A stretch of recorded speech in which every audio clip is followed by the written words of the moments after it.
किसानबाट सङ्कलित शुद्ध दूध, अत्याधुनिक प्रविधिबाट प्रशोधित,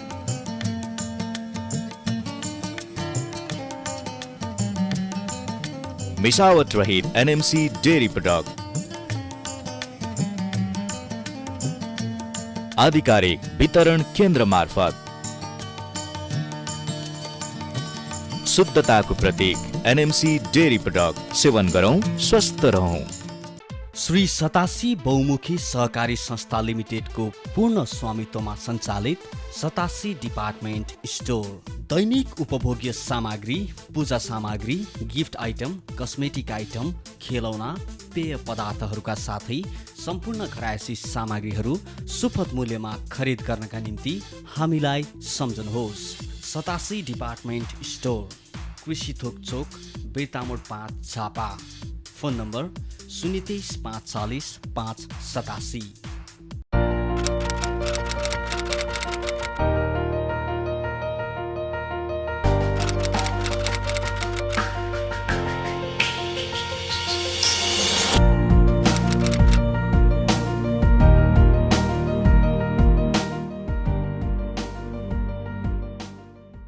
दर्शकवृन्द नमस्कार। नेपालको सहकारी अभियानलाई अग्रगति प्रदान गर्न तथा सहकारीको अन्तर्राष्ट्रिय सिद्धान्तलाई सार्थक बनाउन सहयोग पुगोस् भन्ने उद्देश्यका साथ उत्पादित कार्यक्रम साझा सहकारी मञ्चमा तपाईँ सम्पूर्ण दर्शक महानुभावहरूलाई न्यानो सहकारी अभिवादन। कार्यक्रम साझा सहकारी मञ्च प्रत्येक महिनाको पहिलो र तेस्रो बुधबार बेलुकी साँझ 8:30 बजे प्रसारण हुने गर्दछ। अहिले सूर्योदय टेलिभिजन र हिमशिखर टेलिभिजनबाट यो कार्यक्रम एकसाथ प्रसारण भइरहेको छ।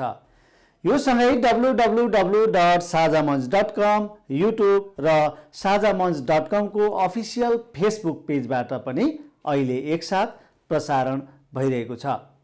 कार्यक्रम साझा सहकारी मञ्च तपाईसम्म पुर्याउनका लागि नेपाल बहुद्देश्य सहकारी संस्था लिमिटेड एनएमसी झापा, कर्णाली बचत तथा ऋण सहकारी संस्था लिमिटेड बिर्तामोड झापा र सिमरिक बचत तथा ऋण सहकारी संस्था लिमिटेड बिर्तामोड झापाले प्रायोजन गरेका छन्। यसरी नै 87 बहुद्देश्य सहकारी संस्था लिमिटेड बिर्तामोड झापा र प्रदेश सहकारी रजिस्ट्रार कार्यालय इटहरीले पनि यो कार्यक्रम उत्पादनमा वित्तीय सहयोग पुर्याएका छन्। दर्शकवृन्द, साझा सहकारी मञ्चको प्रसारणले शताब्दी अङ्क टेक्न लागेको छ। 2074 साल कार्तिक महिनाको 21 गतेबाट सुरु गरिएको पाक्षिक कार्यक्रम साझा सहकारी मञ्चको कुनै पनि तालिका घटबड नगरी आजसम्म 79 अङ्क पुरा गरिएको छ। आगामी माघको पहिलो बुधबार यो कार्यक्रम 100 अङ्क प्रसारण गरिनेछ। अङ्क 100 लाई आजसम्मका प्रसारणहरूभन्दा पृथक बनाउने र सोभन्दा अघिल्ला कार्यक्रमहरूलाई विशेष बनाउने योजनाका साथ हामीले तयारी थालेका छौँ। यही जानकारी गराउँदै अब लागौँ आजको अङ्कका लागि तयार गरिएका कार्यक्रमहरूतर्फ। आज हामी सहकारी संस्थाहरूका कार्यक्रम सम्बन्धी समाचार र सहकारी अभियन्ता रामचन्द्र उप्रेतीसँग गरिएको सहकारी संवादलाई कार्यक्रमको सामग्री बनाएका छौँ। सुरुमा लागौँ सहकारी समाचारहरूतर्फ। सहारा नेपाल बचत तथा ऋण सहकारी संस्था अन्तर्गत एग्री बिजनेस युनिटले पुस 20 र 21 गते बुद्ध शान्ति 4 जोर लाबरमा बाख्रा र बङ्गुर पालन सम्बन्धी प्राविधिक तालिम प्रदान गरेको छ। बाख्रा पालन तथा बङ्गुर पालन गर्ने किसानले आफ्ना जनावरमा स्वास्थ्य समस्या पहिचान गरी तत्कालै टार्न प्राथमिक उपचार गर्न सकुन् भन्ने उद्देश्यले यस्तो तालिम दिइएको एग्री बिजनेस युनिटका प्रमुख डाक्टर कमलेश्वर भाटले जनाए। यो तालिम लिएका उद्यमी किसानले भेटनरी डाक्टर वा पशु प्राविधिक नपुगेको अवस्थासम्म आफै औषधि उपचार गरेर जनावर मर्नबाट रोक्न सक्ने लक्ष्य राखिएको डाक्टर भाटको भनाइ छ। एग्री बिजनेस युनिटले पशुपालक उद्यमी सदस्यहरूलाई तालिम दिँदै खसी, बाख्रा र पाठाहरूमा लाग्ने रोगको पहिचान र उपचार विधि, पोसिलो खानेकुरा बनाउने विधि तथा बिक्री गर्न योग्य खसी बोकाको तौल, टेपले नापेर निकाल्ने तरिका सिकाइएको छ। बाख्रामा जस्तै बङ्गुरमा पनि लाग्ने रोग तथा निदान, उमेर अनुसारको दानाको मात्रा, तौल लिने सिप आदिबारे सहजीकरण गरिएको थियो। उक्त तालिममा सहभागी किसानलाई MDH फर्मा काठमाडौँले प्रदान गरेको पशु औषधिहरू निशुल्क वितरण गरिएको फर्माका कन्सल्ट्यान्ट डाक्टर बेबिना पाण्डेले जानकारी दिइन्। डाक्टर पाण्डेले औषधिको मात्रा मिलाएर खुवाउँदा मात्र उपचार हुने तथा पशु चौपाया बलियो बन्ने जनाउँदै कुन औषधि कसरी कुन समयमा खुवाउनु उपयुक्त हुन्छ भनी सहजीकरण गरेकी थिइन्। सहारा नेपालले भ्यालु चेन बिजनेसको अवधारणालाई अगाडि सारेकाले बाख्रा पालक किसानलाई महत्त्व दिएर यस्तो अभियान थालिएको डाक्टर भाटको भनाइ छ। सहारा नेपाल बुधबारे सेवा केन्द्रले बाख्रा पालक किसानलाई हालसम्म 7 करोड रुपैयाँ हाराहारी लगानी गरिएको कार्यालय प्रमुख सागर ओझाले बताएका छन्। बुधबारे क्षेत्रका 350 बाख्रा पालक किसानलाई कृषि कर्जा अन्तर्गत 1 लाख रुपैयाँदेखि 6 लाख रुपैयाँसम्म कर्जा प्रदान गरिएको उनले बताए। 87 बहुद्देश्य सहकारी संस्था झापाको नयाँ नेतृत्व सर्वसम्मत चयन गरिएको छ। निर्वाचन समितिले नेतृत्व चयनको प्रक्रिया पूरा गरी शपथ ग्रहण समेत गराएर प्रमाणपत्र प्रदान गरेको हो। 6औं कार्यकालका लागि नयाँ नेतृत्व चयन गर्न सञ्चालक समितिले अधिवक्ता लक्ष्मीप्रसाद शिवाकोटीको संयोजकत्वमा मेची उद्योग वाणिज्य सङ्घ धुलाबारीका कार्यकारी निर्देशक गोपाल बस्नेत र टीका कुमार पोखरेल सदस्य रहेको निर्वाचन समितिले गठन गरेको थियो। संस्थाको आगामी 4 वर्षका लागि अध्यक्षमा श्रेष्ठ, उपाध्यक्षमा सुजता गुरुङ थापा मगरलाई पुनः जिम्मेवारी दिएको छ। यस्तै सञ्चालक समिति सदस्यहरू पदम प्रसाद ओली, ध्रुव खनाल र जीवन कुमार प्रधान पनि दोहोरिएका छन्। सञ्चालक समिति सदस्यमा पोषराज घिमिरे, जगत बहादुर तामाङ, शर्मिला अधिकारी र कुमार दर्नाल नयाँ अनुहारहरू प्रवेश गरेका छन्। लेखा सुपरिवेक्षण समिति संयोजकमा दिनेश साक्यलाई निरन्तरता दिएको छ भने सदस्यहरूमा पवन कुमार शाह र रविना दाहालले जिम्मेवारी पाएका छन्। दर्शक महानुभावहरू, सहकारी समाचारहरूको प्रस्तुतिपछि आजको दोस्रो सेगमेन्टमा सहकारी संवाद लिएर आएका छौँ। सहकारी संवादका लागि हामीले निम्ताएका छौँ नेपाल बहुद्देश्य सहकारी संस्था लिमिटेड NMC झापाका अध्यक्ष रामचन्द्र उप्रेतीलाई। अभियानका अगुवा रामचन्द्र उप्रेती सहकारी विकास बोर्डका सदस्य पनि हुनुहुन्छ। उहाँसँग NMC, त्यसका व्यवसायहरू र समग्र सहकारी अभियानका सन्दर्भमा हामीले संवाद गरेका छौँ। हेरौँ सहकारी अभियन्ता रामचन्द्र उप्रेतीसँगको संवाद अबको प्रस्तुतिमा। आरसी सर नमस्कार। नमस्ते। आज हामी थुप्रो समय पछाडि यहाँसँग भेट गरेका छौँ। संयोग त्यस्तै पर्यो। NMC को पछिल्लो प्रगतिका बारेमा थोरै चर्चा गरौँ न। नेपाल बहुद्देश्य सहकारी संस्था, छोटोमा जो NMC भन्छौँ, त्यसले आफ्नो गतिमा क्रमशः अगाडि बढिरहेको छ। व्यवसायगत हिसाबले भन्दा हामी पछि सुरु गरेका व्यवसायहरू, 5औं व्यवसाय चिया उद्योगको विस्तारको क्रम अथवा त्यसका सम्भावनाहरू पहिल्याउने र अरू सहकारी चिया सहकारीहरूसँग एकीकरण गर्ने कुरा विभिन्न चरणमा विभिन्न संस्थाहरूसँग भइरहेको छ। आज पनि म त्यही कामबाट फर्केर आएँ। एउटा अर्को चौथो व्यवसायको रूपमा रहेको सहकारी पसल, 12वटा पसलहरू अहिले सञ्चालनमा छन्। अरू 5वटा पसलहरू सञ्चालन गर्ने गरी हामीले घर सम्झौता गरिसक्यौँ र यो 2 महिना जति भित्रमा, हाम्रा 2 देखि 3 महिना भित्रमा अरू 5वटा पसलहरू सञ्चालनमा आउँछन्। 17वटा पसल पुग्दैछन्। त्यसै गरी त्यो तेस्रो व्यवसायको रूपमा एकीकृत नमुना कृषि फार्म, त्यो आफ्नो गतिमा अगाडि बढिरहेको छ। त्यहाँ हामीले गाई पालन, कस्टम हायरिङ सेन्टर, बेर्ना ब्याङ्क, माछा पालन, तरकारी खेती, जैविक मल निर्माणका र यो बेल साइलेज उद्योग, बेल साइलेज बनाउने कामहरूको आधारहरू तयार भएका छन्। कामहरू गरिँदैछन्। गाईहरू अब ब्याउन थाले। एउटा खालको त्यो स्मुथली अगाडि बढेको छ, काम हुँदैछ। र डेरी, दोस्रो व्यवसायको रूपमा हामीले डेरी जुन गऱ्यौँ, NMC को डेरी अब स्मुथली अगाडि बढेको छ। एकदम राम्रो गतिमा अगाडि बढेको छ। उपभोक्ताहरूले मन पराइदिनु भएको छ। सँगसँगै दुध विक्रेताहरूले पनि हाम्रो सिस्टममा बसेर दुध बेच्नुहुन्छ। सङ्कलन गर्नेले पनि त्यो सङ्कलनको फर्मेटलाई फलो गर्नुभएको छ र अहिले डेरी पनि एकदम राम्ररी स्मुथली अगाडि बढेको छ, चलिरहेको छ। वित्तीय व्यवसाय, पहिलो व्यवसाय, वित्तीय व्यवसायको अवस्था राम्रो छ। अब अहिले मुलुकभरि नै तरलताको सङ्कट परेको कारणले हामीले सदस्यहरूको माग बमोजिमको कर्जा प्रवाह गर्न सकिरहेका छैनौँ। यो हाम्रो इन्टरनल कारण भन्दा पनि अब बाह्य कारणहरू र मुलुककै अवस्था त्यसले गर्दाखेरि, यद्यपि ब्याङ्कहरूले अलिक अगाडिदेखि नै कर्जा लगानी रोके, हामीले मङ्सिरबाट मात्रै रोक्यौँ। मङ्सिरमा पनि छिटफुट कर्जा लगानी भयो। अहिले पनि फाटाफुट्टा एकदम गाह्रो परेकै मान्छेहरूको हकमा सानोतिनो कर्जाहरू लगानी गरेका छौँ र फिर्ता गर्न चाहिँ समस्या छैन। सदस्यहरूको पैसा फिर्ता गर्ने नै गरी चाहिँ त्यस्तो समस्या भोगेको छैन र हामी सदस्यहरूको खातामा भएको पैसा चेक लिएर आउँदा आज छैन भोलि लानुहोस्, आज यति मात्रै लानुहोस् भन्ने गरीको भन्नु परेको छैन। अर्को वित्तीय सन्तुलन अथवा नाफाघाटा हुन्छ नि त, त्यस हिसाबले पनि अब संस्था सुरक्षित भएको छ। ब्याङ्किङ व्यवसायतिर, वित्तीय व्यवसायतिर पनि हामी सुरक्षित छौँ। डेरी सुरक्षित छ। कृषिमा पनि हाम्रा विगतको भन्दा सुधार भयो र अब घाटा कम हुने क्रममा छ र अरू दुईटा व्यवसायमा चाहिँ स्वाभाविक रूपमा चिया र सहकारी पसलका घाटाहरू चाहिँ अब यो वर्ष घट्दैनन्, अर्को वर्षबाट घट्न सुरु हुन्छ।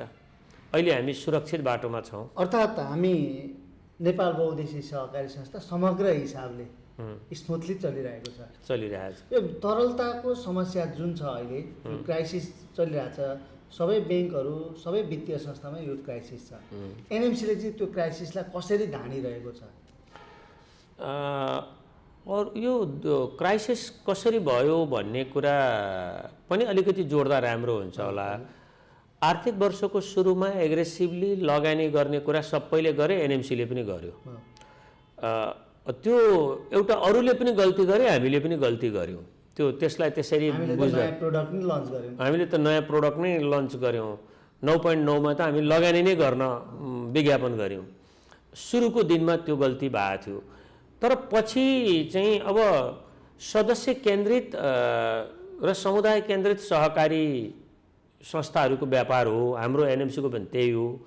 अनि अलिकति लिक्विडिटीको प्रब्लम आउन थालेपछि हामीले सदस्यहरूलाई सम्झाइ बुझाइ गऱ्यौँ, भन्यौँ ल है अहिले अब पैसा अलिकति अप्ठ्यारोमा छ, अब भएपछि हामी दिन्छौँ भन्यौँ। सदस्यहरूले त्यसमा कोअपरेट गर्नुभयो, जबरजस्ती गर्नु भएन र त्यस कारणले हामीलाई त्यस्तो गाह्रो भएन। अर्को चाहिँ अब हामीभित्रको लिक्विडिटी, हामीभित्रको पैसामा पनि दीर्घकालीन बचत हामीसँग अलिक बढी नै छ। यो क्रमिक बचत खाता भन्छौँ नि, मान्छेले महिनामा अलिअलि गर्दै जम्मा गर्ने, 5 वर्ष 6 वर्ष 7 वर्ष पुगेपछि फिर्ता लाने, 10 वर्ष पुगेपछि फिर्ता लाने, 20 वर्ष पुगेपछि फिर्ता लाने खालको क्रमिक बचत भन्छौँ। सहकारीले गर्नुपर्ने पनि मुख्य कुरा हो। त्यो बचतको पैसा पनि हामीसँग अलिक लामै छ। त्यो अवधि पुगेको, जसको अवधि पुग्यो उहाँहरूले फिर्ता लानु भएको छ। तर त्यो आज राख्ने भोलि झिक्ने पैसा होइन कि, लामो अवधिको पैसा हो। र त्यस्तै गरी अर्को चाहिँ यो मुद्दती पैसा भनिन्छ। मुद्दतीको पैसा पनि मेच्योर भएपछि लाने हो। त्यो पैसा हामीसँग कुल निक्षेपमा राम्रै भार त्यसको छ, करिब 60% भार त्यसको छ। अनि आज राख्ने भोलि लाने पैसाहरूको भार हामीसँग करिब 40% जति मात्रै हो। त्यसले गर्दाखेरि पनि हामीलाई सहज भएको छ, त्यस्तो अरूको जस्तो एकदम सकस भएको छैन, गाह्रो भएको छैन। अर्को कुरा चाहिँ सँगसँगै के हो भने हामी धेरै ब्याङ्कहरूमा, हाम्रो निक्षेप हामीसँगै मात्रै त हुँदैन, ब्याङ्कहरूसँग हुन्छ। अनि सबै ब्याङ्कहरूसँग हुन्छ। हामी एउटै ब्याङ्कमा ठुलो पैसाको चेक काट्दैनौँ। 5वटा ब्याङ्कमा 10 लाखको चेक काट्यो भने 50 लाख त आयो नि, आजको दिन त चल्यो, सहजै भयो। अनि ब्याङ्कहरूले पनि हाम्रो चाहिँ त्यति सानो पैसा रोकेनन्। 1 करोडको चेक एउटैलाई काटेर पठायो, 50 लाखको चेक काटेर पठायो भने आज यति मात्रै लगिदिनुहोस् न भन्थे होलान्। हामीले त्यस हिसाबले ब्याङ्कहरूसँग पनि काम गऱ्यौँ।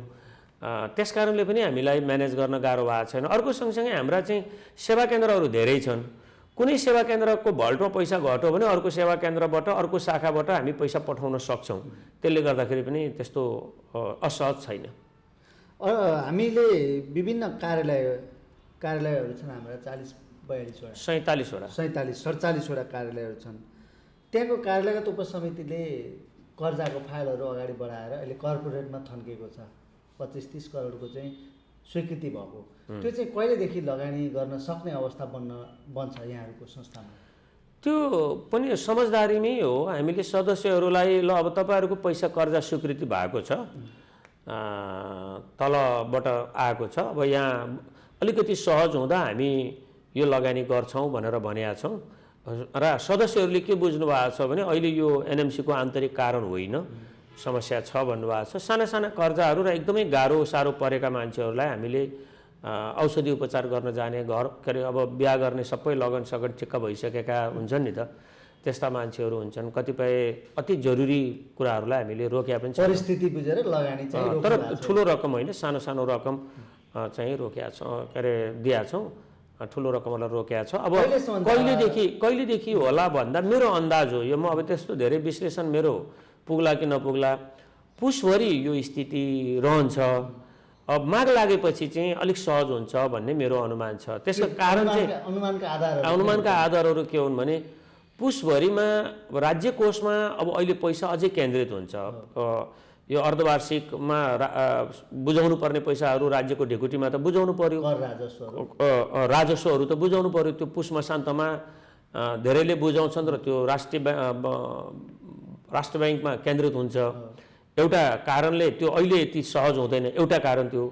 अर्को कारण चाहिँ राज्यको खर्च गर्ने क्षमता एकदमै कमजोर भएर राज्यको ढिकुटीमा विकास खर्चहरू भएनन्, पैसा थुप्रियो। अनि त्यो चाहिँ अब अनेक बाहना होला, कुनै के होला, यता होला, के होला, तर अब माग लागेपछि ती कुनै पनि बाहनाले काम गर्दैन र धेरथोर उनीहरूले खर्च गर्न बाध्य हुन्छन्। बाहिर पैसा अलिअलि आउँछ, आएपछि त्यो बजारमा जाँदाखेरि लिक्विडिटी बढ्छ।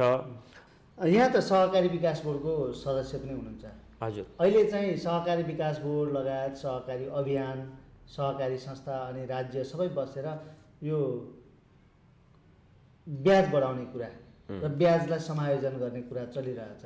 14.75 मा हामी अहिले रन गरिरहेका छौँ, अझै बढ्दैछ भनेर चर्चा छ बजारमा। यो ब्याज सन्दर्भ ब्याज दर ऐनमा सन्दर्भ ब्याज दर भनेर आएको छ सहकारी ऐन 2074 मा।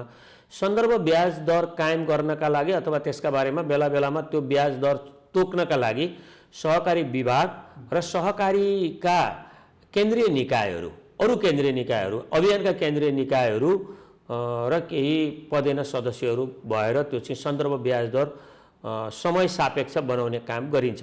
तर सहकारी विकास बोर्डले चाहिँ सरकारलाई सहकारी सम्बन्धी नीति नियम ऐन कानुनहरूमा सुझाव दिने काम गर्ने हो।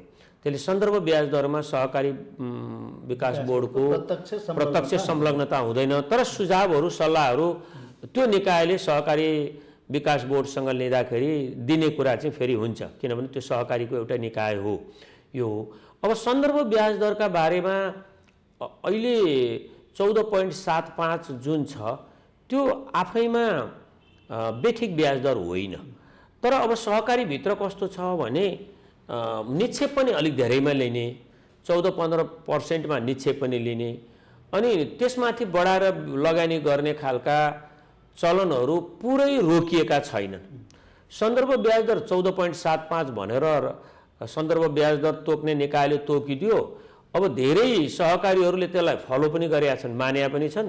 तर केही सहकारीहरूले त्यसलाई चाहिँ ब्याज दर 14.75 तर सेवा शुल्क 2%, 3% अग्रिम लिने जस्ता कुराहरू गरेर ती सीमाहरू भत्काएको स्थिति छ।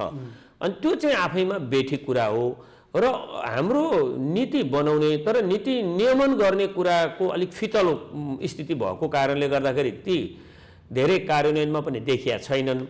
तर एउटा सन्दर्भ ब्याज दर 14.75 भनेर जुन तोकिदिएको छ त्यो ब्याज दर ठिकै हो। यद्यपि आज नेपाल बहुउद्देश्य सहकारी अथवा एनएमसीको कुरा भन्नुहुन्छ भने पछिल्लो पल्ट हामीले ब्याज दरमा डिपोजिटमा पनि बढायौँ, कर्जामा पनि थोरै समायोजन गऱ्यौँ। त्यति गर्दा पनि हाम्रो अधिकतम ब्याज दर 14.25 मात्रै हो। संस्थातर्फै प्रवेश गरौँ फेरि पनि गाई ब्याएको छ, ब्याउन थाले। अब गाई ब्याउनु भनेको हाम्रो डेरीलाई पनि दुधको सप्लाई गर्नु हो। दुधको सप्लाई त गर्नु हो, तर अब हामीले उत्पादन गरेका दुध त कति हुन्छ र हामीलाई दिनमा 15,000 लिटर दुध चाहिएको छ। हाम्रो अहिले 45वटा गाई छन्। जम्मै ब्याएर अनि जम्मैले 20 लिटर दुध दियो भने पनि 9,000 के अरे 900 लिटर मात्रै आउँछ। 15,000 पुग्दैन। 15,000 पुग्दैन। हामीले मोस्टली लिने चाहिँ किसानहरूबाटै दुध लिने हो। हामीले त्यहाँ फार्म भनेको त हाम्रो डेरी चलाउन फार्म बनाएको होइन। यद्यपि हाम्रो दुध सबै हाम्रै डेरीमा जान्छ। हामीले चाहिँ गाई पालन व्यवसाय कसरी व्यवस्थित गर्न सकिन्छ भनेर किसानहरूका लागि मोडलको रूपमा प्रस्तुत गर्नका लागि पालेको हो। कतिको सन्तुष्ट हुनुहुन्छ? 1 वर्ष लगभग हाराहारी भयो गाईहरू भित्रका, अब ब्याउन पनि थालिसके, बाछाहरू ल्याउनु भएको 1 वर्ष भयो, मङ्सिरमा भएको थियो। पोहोर माघमा पुसमा हाम्रामा बाछीहरू इन गरेका हुन्। त्यहाँ 7-8 महिनादेखि 12-14 महिनासम्मका बाछी इन गरेका थिए सुरुमा। पछि जेठसम्म गरेर हामीले जम्मा 50वटा लिएर आयौँ। अहिले ब्याउन थाले। हामीले सबै EAI गऱ्यौँ। र गाई पालनमा अहिलेसम्म ठ्याक्कै यो तपाईँले सोद्धा मेरो मनको कुरा भन्नुहुन्छ भने म जति चाँडो यसमा हामी सफल देख्यौँ नि त्यति चाँडो सफल हुन सक्छौँ कि जस्तो लागेको थिएन। तर अहिले सुरुमा हामीले 5वटा हेफरहरू चाहिँ बचाउन सकेनौँ बाछीहरू। अब 2टा त तत्कालको बिमारबाट मरे, अरू के भए मर्यो। तर अहिले जुन गाईहरू ब्याए, अहिले ब्याएका गाईहरू 7वटा गाई ब्याए, तिनीहरूको एभरेज दुध 20 लिटर छ। कहिले 18 होला, कहिले 22 होला, कसैको 19 होला, कसैको 17 होला। म एभरेजमा 20 लिटर भन्न रुचाउँछु। अनि 7वटा मध्ये 6वटा बाछी छन्। हामी सेक्सिमन नै प्रयोग गर्छौँ। एउटा बहर छ। त्यो बहर पनि हाम्रो चाहिँ आवश्यकता हो। फेरि त्यो चाहिँ बेकार भयो भन्ने छैन, किनभने त्यो चाहिँ अझ बिउको लागि हामीलाई त्यो चाहिएको थियो। अब अर्को एउटा 2टासम्म भयो भने पनि हामीलाई भिन्न भिन्न जातका भयो भने त्यो ठिक हो। अनि गाई पालनमा अहिले हामीले जुन खालको मोडल डेभलप गरिरहेका छौँ, जुन खालको काम गरिरहेका छौँ, जुन खालको विकास भइरहेको छ, त्यसको गोबरको व्यवस्थापन जसरी गरिरहेका छौँ, मिल्किङ पार्लर ट्राई गऱ्यौँ र त्यसलाई सक्सेस बनाइराखेका छौँ। अरू सबै हिसाबले गाई पालनमा एकदम सन्तुष्ट छौँ। गाई पालन व्यवसाय प्रफिटको व्यवसाय हो भन्ने ठाउँमा म अहिले छु। यद्यपि हामी अहिले प्रफिटमा छैनौँ, तर हामी 4वटा 2टा 3टा 5वटा 10वटा गाई पाल्ने मोडल पनि किसानलाई दिन्छौँ। त्यो मोडलका लागि पनि हामीले चाहिँ अब स्कुलिङ गर्छौँ। त्यो एकदम राम्रो छ। फिडिङको सिस्टममा हामी एकदम गाईको फिडिङलाई एकदम व्यवस्थित बनाइरहेका छौँ। जस्तो साइलेजको कुरा, हरियो घाँसको कुरा, त्यो दिनमा कति खुवाउने, अनि ड्राई मेटर कति खुवाउने, अनि मिनरल भिटामिनहरू कसरी खुवाउने, अनि दाना कति खुवाउने, कसरी खुवाउने, मिल्किङ गाईलाई कति खुवाउने, अरूलाई कति खुवाउने, त्यो सबै एउटा सिस्टमबाट हामी चलाइरहेका छौँ र एकदमै सन्तुष्ट छु। अब त्यहाँ गएर चाहिँ गाई पालन कसरी गर्ने, कसरी गरिँदो रहेछ भन्ने कुरा पनि सिक्न सक्छन् हाम्रा सदस्यहरूले? एकदम मजाले। जसले गाई पाल्ने इन्ट्रेस्ट राख्नु भएको छ अहिले आउनुहुन्छ, धेरैजना आउनुहुन्छ, सिक्नुहुन्छ। सबभन्दा महत्त्वपूर्ण कुरा हामीले चाहिँ अहिले लुज हाउजिङमा पाल्नुपर्छ। गाईलाई बाँधेर पाल्नु हुँदैन, थुनेर पाल्नुपर्छ। हामी गाई बाँधेर पाल्छौँ नि, गाई बाँध्नु हुँदैन। गाईले जमिनमा टेक्न पाउनुपर्छ, माटामा टेक्न पाउनुपर्छ। हामी सिमेन्टेड तल गाई बस्ने थलो बनाइदिएर अनि सधैँ दाम्ला लगाएर जुन गाई बाँध्यौँ नि, पाल्यौँ नि, त्यो हाम्रो मोडल एकदमै गलत हो। अनि गाईलाई चाहिँ कहिले घाँस छैन भने पराल हालिदिएर छोडिदिने, कहिले दाना अलिक धेरै दिने, कहिले दाना छैन यस्तै हो भनेर भनिदिने, त्यो इरेगुलर फिडिङमा इरेगुलर भयो भने गाईको उत्पादनमा समस्या आउँदो रहेछ। गाईको उत्पादन पनि इरेगुलर हुने र त्यसले चाहिँ फेरि पुरानै लय समाउन नसक्ने हुँदो रहेछ। त्यसले गर्दाखेरि फिडिङमा एकरूपता, उसको स्वास्थ्यका बारेमा, अनि बस्ने कुरा राम्ररी व्यवस्थित गर्ने र नस्लमा राम्रो खालको नस्ल हामी कहाँ हुनु पर्यो। हामीसँग भएका गाई कसका छोरी हुन् त्यो थाहा पाउनु पर्यो, उनीहरूका आमाले कति दुध दिन्थे त्यो थाहा पाउनु पर्यो, कुन जातका हुन् त्यो थाहा पाउनु पर्यो, हजुरआमा कुन जातको हो थाहा पाउनु पर्यो, हजुरआमा आमा र अनि ऊ कसको छोरी हो भन्ने कुरा थाहा पाइसकेपछि फेरि एआई गर्दा त्यसलाई क्रस गराएर गराउनुपर्छ, स्वजातिमा नपरोस्। र राम्रो जातको एआई गराइयो भने गाईहरू हामी मैले पन्जाबमा 2 पल्ट गएर हेरेँ, विभिन्न फार्महरूको भिजिट गरेँ र त्यहाँ मैले अन्तर्क्रियाबाट जति कुरा सिकेँ। अनि हाम्रा लेभलमा, हाम्रा नेपालमा गाईहरूको विकास गर्न, हाम्रो फार्मको विकास गर्न चाहिँ यदि एकैचोटि हामीले त्यहाँको ब्रिड नल्याएको भए यो लेभलको ब्रिडमा आउनलाई हामीलाई 9 वर्ष लाग्थ्यो।